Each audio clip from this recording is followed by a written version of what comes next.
Make me lose when I'm with you. How can I snooze and miss the moment? You just too important. Nobody who body like you do. I can't lose.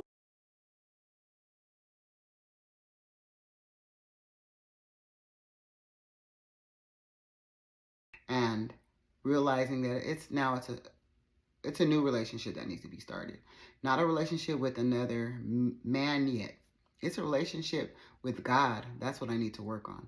Those are the things right now that are important to me. And I'm going to wholeheartedly hold on to that for a long while. I mean, ultimately, this is not just a journey temporarily, especially when it comes to my relationship with God. That's a lifelong journey. But this fasting, I'm going to give myself 30 days. And if I feel like I need to go longer, I'll go longer. But as far as relationships go, I'm done for a little while until I feel like one, counseling therapy has taken. I've reached the point that I needed to. I want to give therapy at least 5 to 6 months to really make some changes within myself, as well as the fast. The fast will be 30 days, but if I need it to be longer, I'll take that time as well. I'll be fasting from sex, anything sexual, masturbation, physical sex with anybody. I want to stop. I was realizing when you get out of relationships and you go into trying to please those sexual urges, and for me it's not finding another person, it'll be to please myself, and my mind is I can please myself better than anybody. I know I can make myself come like this. It's not no work that needs to be put into it. But when I realized why I was masturbating, and what I was watching to masturbate, it was so unhealthy. And I realized those unhealthy habits were stemming from past abuse. And like it actually hit me yesterday, if I'm going to be open and transparent. I was trying to masturbate and I was looking for porn, and my usual search was feeling distasteful and disgusting to me. And I was feeling so it felt so dark. I didn't like it. And I realized, I'm like, Chantel, why were you searching these things to make yourself? Why were those things making you aroused? Why were those things making you have an orgasm? Then that's when the impurities come in, and that's where, to me, the sin comes in, where I need to remove it. It's not healthy. It's not healthy. And it's going to mess up my journey. So I was doing it to fall asleep because I've been having such a hard time sleeping these past few weeks. And originally I was taking like ZQL and it was helping, and now it's gotten to the point where it isn't helping, and I'm kind of afraid of like taking too much of sleeping pills. So I was like, okay, well, let me find a sleeping pill that is, a little bit higher dosage. The ZQL is 25% milligrams, and I was going from one pill to 1.5 and then tipping over to 2. And I'm like, okay, well, these pills are 50. But the last 2 days I've taken them and I'm not going to sleep at all. And I just know I need to cleanse my spirit. I need to get myself right in order for me to be comfortable in my sleep and not have to force myself to sleep. So I am eliminating anything that's sex-wise. Even when it comes to some of the songs that you listen to, but I haven't gotten to that journey yet. But I do know that maybe it'll come a time where I have to limit the things that I do listen to,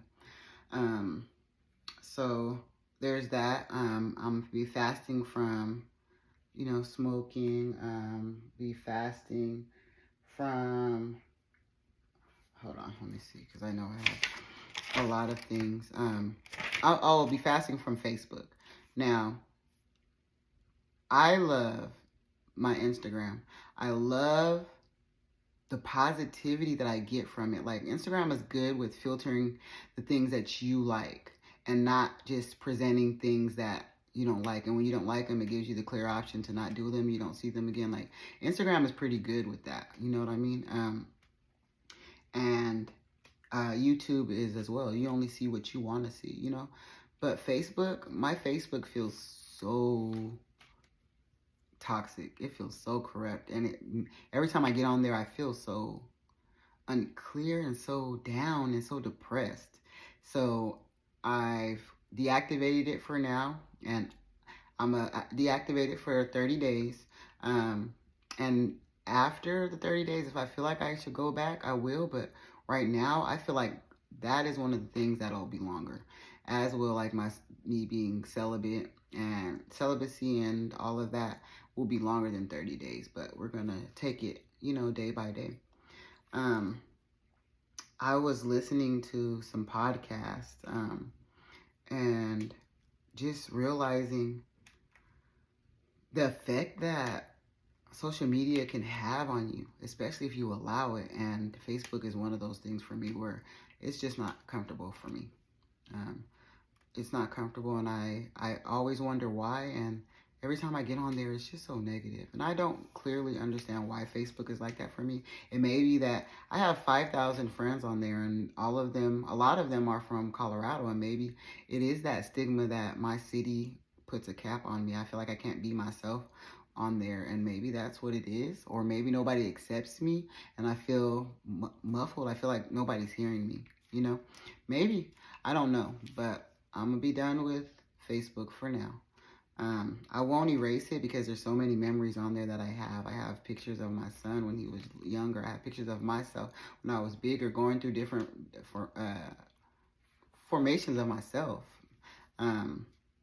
Family events, Christmas, and all those good memories I like to hold dear. I'm gonna keep that. So I'm not gonna eliminate it altogether. I was thinking about maybe I have to do a page cleanse and go through. It's hard going through 5,000 friends and deleting who you need to. Like, it felt like I needed to start all over, but I don't want to do that. Like, I really don't have the energy for that part. Like, it's not that important for me right now. You know what I mean? So maybe eventually I'll get to the point where I will, but right now I'm just going to, out of sight, out of mind. I deactivated it and deleted the app. 30 days and maybe longer, but right now we're gonna rock with that. Also, I'm realizing I'm trying to cleanse the negativity, the negative thoughts. Like, I try to be a positive person, you know what I mean? And there's times where you fall short, and you think of those negative times that you've had with exes or past friends, and it can bring you such darkness when you, especially if it was a bad breakup or a bad friendship breakup. Like, it could have it has such a negative, it could have such a negative influence on you. You get to the point where you're like, well, they did this to me and they did this to me, and you're so angry. Like, right now, I know that I'm angry. When somebody takes something from me that is dear to me, but they want you to have an understanding of the same thing that I'm asking, the same thing that they're doing to me, that you're taking away something that means to me, but you want me to give you everything that you want that means something to you, especially when there's nothing. When it's something that, like, you feel like you left, like a piece of mail or I don't know, something small compared to something that's meaningful and something that I cannot get back, that cannot be replaced, it makes me angry. How dare you? You know what I mean? And it really makes me mad, to the point where I'm like, it's like, fuck you and fuck everything that you live for.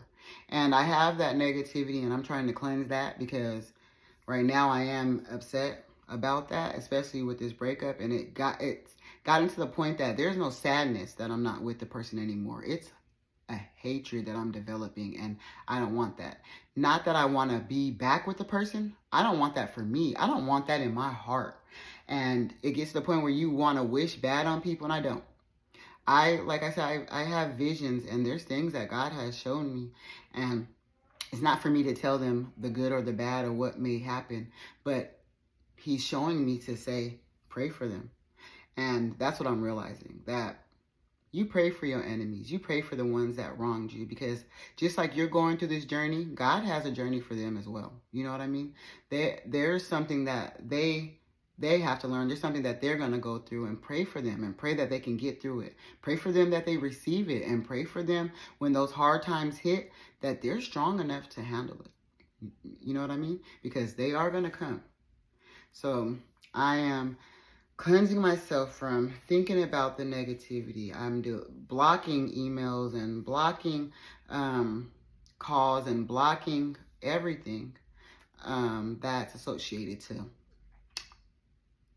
my enemies, because at this point, when a breakup is the way that it was, you do become my enemy. And when you wrong me in that way, and you take things from me that are dear to me, that you know mean something amazing to me, especially when it comes to my father, and my father was murdered and was taken from me, you're so willing to because you want to have the upper hand, or you want to feel better about yourself, take it from me. You are my complete enemy. And I pray for you 100%. And I'm going to put it in God's hands, put it at his feet, and I'm going to let it go. Because I have to forgive, and I have to go through my journey with a clean heart. I know that I am a wonderful woman, an amazing person. And I am not perfect, but I have a mindset of, I don't want things to come back onto me. I believe that karma is real, that God, what's done to you, what's done to others will come back on you. I live life like that. And I can't allow myself to feel the negativity when I know that inside it's always something fighting me saying, Chantel, it's not right. Wronging people is not right. I always have that. And when people don't have that, it baffles me how you don't have that. And you know what I mean? That discernment. Like it really puzzles me. But I'm the kind of person that it'll eat at me if I don't make things right when I know I'm wrong. You know what I mean? When I make mistakes, or when my intentions are not pure. I can't even get to the point where I want to take money from people.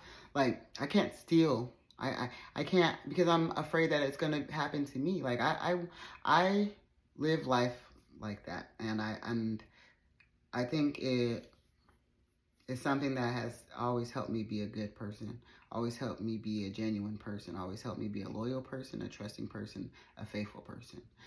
Even when it comes to cheating, for me, I don't even want to engage in conversations. I want to keep, when you're in a relationship, it makes me feel some kind of way. I'm not going to engage in those unpure conversations when you know that you have somebody that you love and that may hurt them.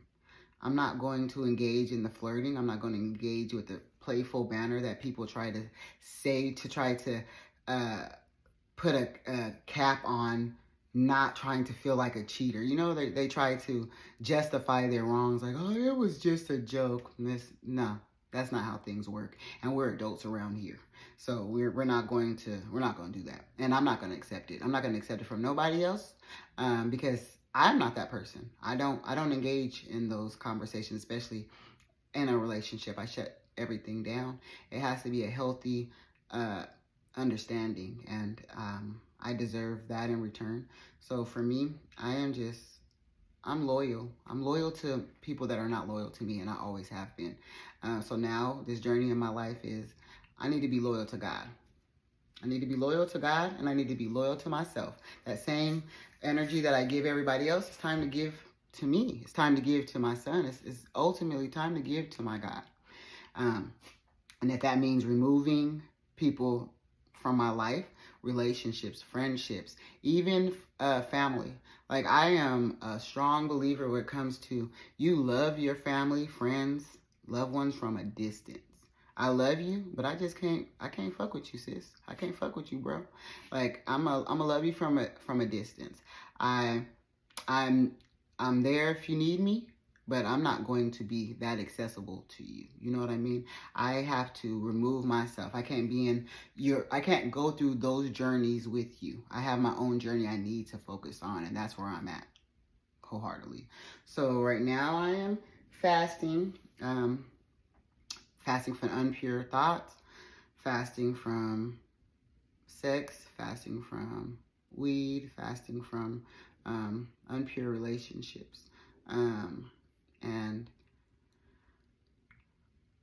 I think later, maybe after this fast, I'll get into, because I've done like the Daniel's fast where you're becoming vegan and all that stuff. I might get to that point. I don't want to eliminate food, but I want to eliminate things that are unhealthy, things that I put in my body that are unhealthy. I'm not a pop drinker. I'm a juice drinker. So maybe eventually I'll get to the point where, like sugars, I'll eliminate those things. But right now, this is going to be spiritual. This is going to be about my body, pouring into myself. For the 30 days, I'm going to continue to post as best as I can a video for YouTube every day and content for my Instagram every day. And it's not perfect. I know that I get so hard on myself and I get so discouraged, and the devil or whatever negativity definitely knows it and will pick at stuff. Like I tried to do my last video. It came out completely wrong and I edited it. It took me so long. It was the longest video I've done, and after it was finalized, it messed up completely. And then I was uploading it. I'm like, I'm not going to do it all over again because it took me forever for it to get to upload it. I mean, to finalize it off of CapCut. And over, it was like hours that it kept taking and not doing, kept taking. I'm deleting shit, all kind of stuff. And then I get to YouTube, and then YouTube was not doing it. And I promise you, it took about 2-3, it was like 4 hours. It took 4 hours for my video to upload, and I missed the date. And I was so disappointed.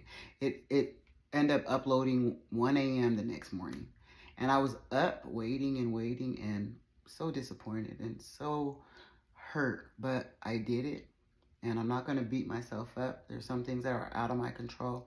And I'm going to try to do better by uploading earlier. So when it is those 4 or 5 hours that the devil's trying to stop it or whatever the case may be, I'm not disappointed that it didn't happen. If it happens at 10 o'clock at night, I'm just happy that it took place. You know what I mean? So I'm dedicating myself. I'm pouring into myself and just pouring into my craft and figuring out what God has for me, what I'm supposed to use this platform for, what I'm supposed to use every platform for, what am I supposed to use my story for, because I believe that my story is genuinely one that everybody should hear, everyone should see. And like my sister says, she's like, sis, God made you so beautiful so that you can be on TV, so you can be on the screen, so you can be on where people can see you, so that they can listen to your story. And it made me feel so good to hear that. I don't get a lot of people that pour into me. I get a lot of negativity, and I have a lot of doubt, and ultimately I don't need everybody to pour into me. You know what I mean? I don't need the recognition from everybody. I need it from God. But her confirmation, and just her saying it, just made me feel so good. Like, yeah, it feels right. Her timing was everything, and it felt right. And even like I'm getting so much, like it's Instagram and my mother and her just pouring into me as far as keeping faith, and just understanding like this is a journey that's hard for me too. And I'm in my 50s. Like she's like, I have doubts, and I've had such a strong faith in her religion and her Christianity, and then seeing people on a higher platform on TV falling short. And I think it's an eye-opener for her. It's been an eye-opener for me a while ago when I was at the Potter's house, and they had Chris Hill there, and he cheated on his wife with somebody in the church, and it knocked me down. It knocked me down because I felt like he was pouring into the congregation pouring into me, pouring into my son in such a positive way, to see that, it devastated me. But what I realized is nobody's perfect, and that we all are doing this thing called life, and it's all a journey. We're all going to make mistakes, and we're all going to get knocked down, and it's up for us. It's up to us to pick ourselves back up and to just be a better version of ourselves. You know what I mean? You got to learn. It's trial and error. In order for you to tell me why I shouldn't be a cheater, maybe you have to become a cheater to tell me why I shouldn't be. Tell me what it feels like. Tell me what it did to you. Tell me what it did to the other person. Like, I get it. You know what I mean? So I'm going to use my platform for whatever I feel I need to use it for, especially when it comes to talking to people that are going through the same thing that I'm going through. You're not alone, sis. And I get you, and I get it. So yeah, that is that. Thank y'all for listening. I appreciate you guys. And if I can just help one person, I've done what I needed to do. And stay tuned for other videos and this walk of journey that I'm going on, and how I learn and how I elevate. I mean, watch me from the bottom to the top. And yeah, I thank y'all. I'm on the road to 1K and trying to get monetized. So please, please, please like, share, subscribe, and comment. Tell me what you guys like to see. Tell me if you guys can relate, all of those things. I love y'all, and I'll see y'all on the next one.